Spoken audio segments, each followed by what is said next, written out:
আসসালামু আলাইকুম। আমি মুশফিকা জান্নাত নিশা, সম্ভাবনার একজন সহ উদ্যোক্তা এবং অনিন্দিত নারী সেলাই প্রশিক্ষণ প্রকল্পের পরিচালক।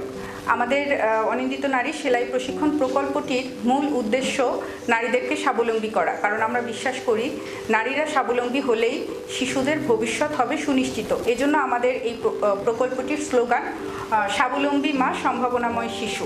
ঢাকা এবং সারা দেশের যারা সুবিধাবঞ্চিত নারী আছে এবং প্রত্যন্ত অঞ্চলের যে সকল মায়েরা আছে যারা সেলাই প্রশিক্ষণের সুযোগ অথবা স্বাবলম্বী হওয়ার ন্যূনতম সুযোগটা তারা পায় না, তাদেরকে স্বাবলম্বী করার লক্ষ্যেই আমাদের এই প্রশিক্ষণ প্রকল্পটি ডিজাইন করা হয়েছে। বর্তমানে আমরা যে প্রশিক্ষণ কেন্দ্রটিতে আছি সেটা হচ্ছে পাবনা জেলার সুজানগর উপজেলার প্রশিক্ষণ কেন্দ্র। এটাতে আমরা 2021 সালে করোনাকালীন সময়ে যখন অনেকেই চাকরি হারাচ্ছিলেন এবং প্রত্যন্ত শহর গ্রাম সব অঞ্চলের নারীরাই, শুধু নারী না, প্রত্যেকটা পরিবারেই তখন বিভিন্ন সমস্যার মধ্য থেকে যাচ্ছিলেন, অর্থনৈতিক সমস্যা। সেই সমস্যাগুলির সমাধান করার লক্ষ্যে আমরা এই প্রকল্পটি ডিজাইন করি। আলহামদুলিল্লাহ 2021 থেকে আজকে 23 আমরা পাবনা জেলায় 150 জন নারীকে প্রশিক্ষণ দিতে পেরেছি এবং এছাড়া ঢাকা জেলায় তো অনেক নারীকে আমরা প্রশিক্ষণ দিয়েছি। পাশাপাশি আমরা চেষ্টা করছি দেশের অন্যান্য জেলার নারীদের কাছেও আমাদের এই সুবিধাগুলি পৌঁছে দিতে।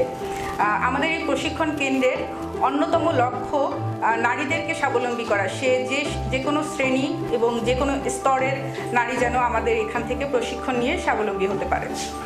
এই প্রকল্পটি পরিচালনার জন্য আমি আমাদের যারা স্পন্সর এবং ডোনার আছে, যারা আমাদের সহযোগিতা করছেন, বিশেষ করে সুজানগর জেলার আমাদের এই কেন্দ্রটিতে সহায়তা করছেন আকিস গ্রুপ, তাদেরকে ধন্যবাদ জানাই এবং যারা প্রশিক্ষণ নিচ্ছেন তাদেরকেও অসংখ্য ধন্যবাদ যে তারা এটার মূল্য বুঝতে পেরেছেন যে আমাকে নিজেকে স্বাবলম্বী হতে হবে, পরিবারের পাশে দাঁড়াতে হবে এবং নারী পুরুষ সবাই মিলে যদি আমরা কাজ করি, একত্রে অর্থনৈতিকভাবে স্বাবলম্বী হই, তাহলেই আমাদের দেশটা এগিয়ে যাবে।